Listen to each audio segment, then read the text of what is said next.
सबको मेरा नमस्कार। मैं आशा करता हूँ प्रभु के आशीष से आप सब अच्छे होंगे।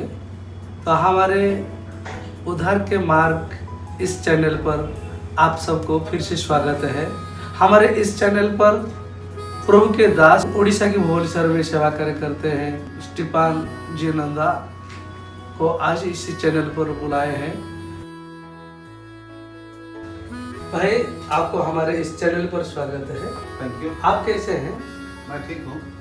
धन्यवाद देते हैं प्रभु की आशीष से हम लोग के बीच प्रभु के दास आप पहुँचे हैं और हमारे प्यारे दर्शक लोग, प्यारे भाई और बहनों, बहुत सारा इंतजार में है आपके मुंह से उद्धार के मार्ग के वचन में सुनने के लिए। तो आप कृपया प्रभु की आशीष से पवित्र शास्त्र से उद्धार के मार्ग के बारे में कुछ वचन दीजिए।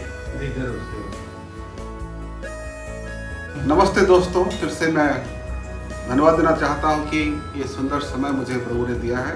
आपके समय और आपके सम्मुख परमेश्वर के वचन से कुछ बोलने के लिए प्रभु ने मौका दिया है, इसलिए प्रभु को धन्यवाद देना चाहता हूँ। इसके साथ साथ ये जो उद्धार का मार्ग चैनल है, यहाँ के सभी कर्मकारियों के भी मैं धन्यवाद देना चाहता हूँ कि मुझे मौका दिया है प्रभु के वचन से कुछ बोलने के लिए। मैं आपके सामने आज एक महत्वपूर्ण विषय को रखना चाहता हूँ। सोचिए, एक युवक, एक युवा, वो एक बड़े शहर में रहता है और उसका सोच जो रहता है वो एक बड़े स्थान पर पहुँचने की चाहता है और वो अपने नौकरी के तलाश में वो शहर में सबसे उच्च पद में जाता है, कई सीढ़ियाँ चढ़ता है और फिर अपने सफलता की ओर चलता है। और उसका सिर्फ एक लक्ष्य रहता है कि वो कैसे अपने जीवन में सर्वश्रेष्ठ स्थान को प्राप्त कर पाए। और निश्चित रूप से अपने ताकत और बल से वो व्यक्ति एक दिन पूरे उस मुकाम पर पहुंचता है जहां उसको पहुंचना जरूरी है। लेकिन जब वो वहां पहुंचता है तो उसको पता चलता है कि जहां वो पहुंचा है वो स्थान उसके लिए एक अस्थायी स्थान है। वो समझ जाता है कि जितना वो परिश्रम किया है उस स्थान पर पहुंचने के लिए, वो स्थान उसे हमेशा के लिए वो प्राप्त नहीं कर सकता। फिर वो सोच में पड़ता है कि ऐसा कुछ स्थान है क्या, ऐसा कुछ अच्छी जगह है क्या जहां मैं हमेशा के लिए सुरक्षित और आनंद के साथ रह सकता हूं।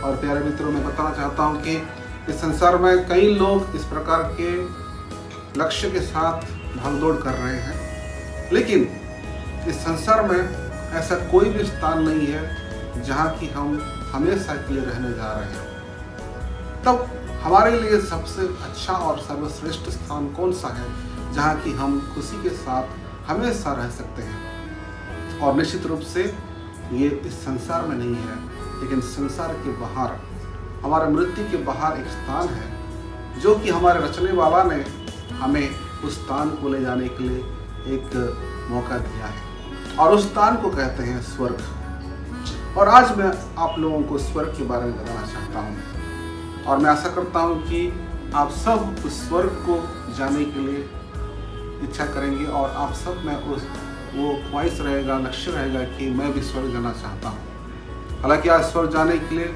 आदमी क्या नहीं करता है, कई स्थानों पे जाता है, माथे टेकता है, अच्छे काम करने के लिए कोशिश करता है, गरीबों को सहायता देता है और अपने गुणों को, चरित्रों को अच्छा करने के लिए कोशिश करता है। हालांकि हम देखते हैं कि मनुष्य जितना भी चाहे अच्छा कार्य करे, उस कार्य उसको कभी भी स्वर्ग ले नहीं जा सकता, क्योंकि परमेश्वर जो मनुष्य को बनाया है, परमेश्वर ही जानता है कि मनुष्य को कैसे उस स्थान पर ले लिया जाए। और मैं आशा करता हूं कि हम सब वहां जाना चाहते हैं, लेकिन वहां पर पहुंचने के लिए एक बाधा है और वो बाधा ये है कि मनुष्य के जीवन में आज पाप है। मनुष्य को जब परमेश्वर ने सृष्टि किया, जब हम इस संसार की सृष्टि के बारे में देखते हैं, जब पहला मनुष्य को परमेश्वर ने सृष्टि किया और निष्पाप के रूप में परमेश्वर ने बनाया, लेकिन परमेश्वर के आज्ञाओं को पालन न करने की वजह से उस पहला मनुष्य ने पाप किया और परमेश्वर की दृष्टि में वो पापी बन गया। और उस पाप से उद्धार देने के लिए परमेश्वर कई तरह की कोशिश करते हुए परमेश्वर ने मनुष्य को अपना बनाने के लिए कोशिश किया, लेकिन मनुष्य अपने कार्यों पर भागता रहा। लेकिन परमेश्वर चाहता है कि पापी मनुष्य फिर से परमेश्वर की संगति में आए और एक दिन मृत्यु के बाद वो वहाँ रहे जहाँ परमेश्वर रहते हैं, स्वर्ग में। तभी कैसे हम स्वर्ग पहुँच पाएंगे? हम तो सब पापी हैं। हमारे पाप के चलते हम क्या स्वर्ग पहुँच पाते? पवित्र शास्त्र में लिखा है कि सब ने पाप किया और परमेश्वर का उस अनुग्रह से रहित है। तब हम ये पढ़ते हैं कि पाप का जो मजदूरी है वो मृत्यु है, अनंत मृत्यु है, और उस मृत्यु से कोई भी हमको बचा नहीं सकता। तब हमें इस पाप से कैसे छुटकारा मिलेगा? कैसे करके परमेश्वर ने पापी मनुष्य को स्वर्ग जाने के लिए एक रास्ता तैयार किया है? वचन में हम पढ़ते हैं, परमेश्वर का वचन कहता है कि क्योंकि परमेश्वर ने जगत से ऐसा प्रेम किया कि उसने अपना एकलौता पुत्र दे दिया, ताकि जो कोई उस पर विश्वास करे वो नाश ना हो परंतु अनंत जीवन प्राप्त करे। और आज व्यक्ति को मरना जरूरी है, और उस बलिदान को प्रभु यीशु मसीह ने स्वीकार किया। उसने केवल मनुष्य का सेवा नहीं किया, उसने मनुष्य को अनंत जीवन देने के लिए अपने जीवन को उतार दिया। इसका मतलब ये कि वो एक प्रायश्चित के रूप में पापों के बदले हमारे स्थान पर मारा गया। कालवरी क्रूस पर प्रभु यीशु मसीह ने अपना जान देकर आज हमें मृत्यु से छुड़ाया। प्रभु यीशु मसीह जीवित परमेश्वर है, इसलिए वो उसका मृत्यु नहीं होता। वो हालांकि क्रूस पर मारे गए, गाड़े गए, लेकिन खुशी की बात यह है कि वो तीसरे दिन वो जी उठे। वो जीवित परमेश्वर है, और आज जो कोई भी उस पर विश्वास करेगा वो नाश नहीं होकर उसके जीवन में वो अनंत जीवन प्राप्त कर पाएगा। यारो, मैं बताना चाहता हूँ कि हमारे जीवन में अगर हम प्रभु यीशु मसीह पर विश्वास करेंगे, आपके पाप जितने भी बड़े क्यों ना हो, सब पाप धुल सकते हैं। और आज अगर आप प्रभु यीशु मसीह को स्वीकार करेंगे कि वो आपके पापों के लिए मारा गया, गढ़ा गया, तीसरे दिन जी उठा, तो उसी वक्त उस विश्वास के आधार पर प्रभु आपको अनंत जीवन देगा। और अनंत जीवन क्या है? इस जीवन के बाद और एक जीवन जो प्रभु आपको देने जा रहा है, स्वर्ग में हमेशा हमेशा के लिए उसके साथ रहने का जीवन, जहाँ कोई दुख, कष्ट, क्लेश, किसी प्रकार की कमियां नहीं है, हमेशा आनंद ही आनंद रहेगा। आज क्या आप इस प्रभु यीशु मसीह पर विश्वास करना चाहते हैं? सर्वश्रेष्ठ स्थान अगर किसी को जाना है तो वो है स्वर्ग, और स्वर्ग जाने के लिए पापों का क्षमा होना जरूरी है। और प्रभु यीशु मसीह ही उद्धार का मार्ग है, जिस मार्ग से हम स्वर्ग की ओर जा सकते हैं। आपको सिर्फ 3 कार्य करना है, जिसके बदले आप स्वर्ग जा सकते हैं। अपने पापों को स्वीकार करना है कि मैं पापी हूँ, मेरे पाप के बदले मैं नरक की ओर जा रहा था, लेकिन प्रभु यीशु मसीह मुझे उद्धार कर सकता है। प्रभु यीशु मसीह पर विश्वास करना है। और तीसरी बात है कि जो नया जीवन, जो अनंत जीवन प्रभु देता है, उसको आपको स्वीकार करना है। आपको स्वीकार करना है कि आप पापी हैं।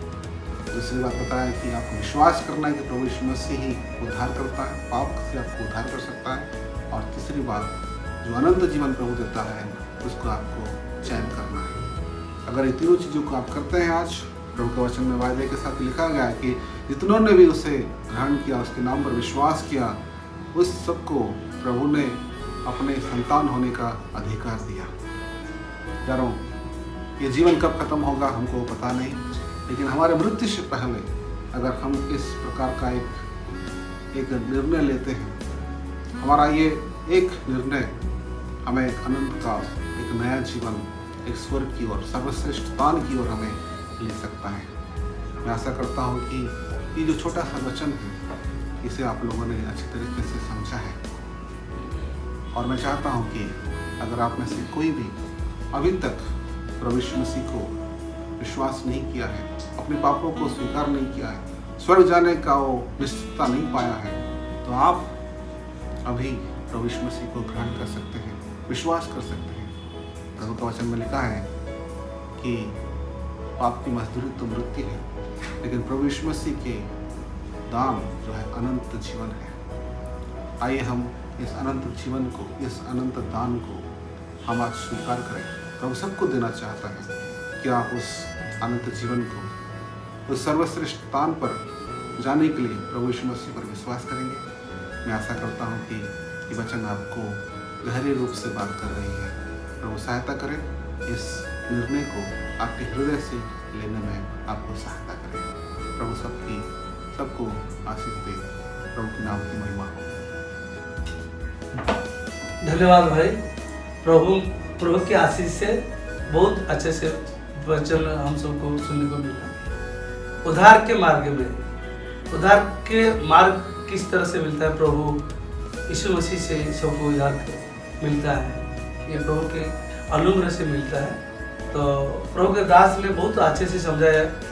मैं आशा करता हूँ जो भाई बहन ने सुने इस वचन को, प्रभु उन सबको आशीष दे और उनको भी प्रभु उद्धार दे।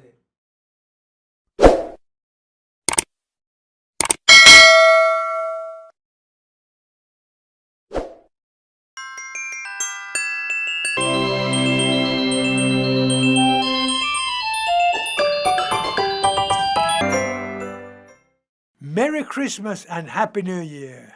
Feliz Navidad. Buon Natale. Joyeux Noël.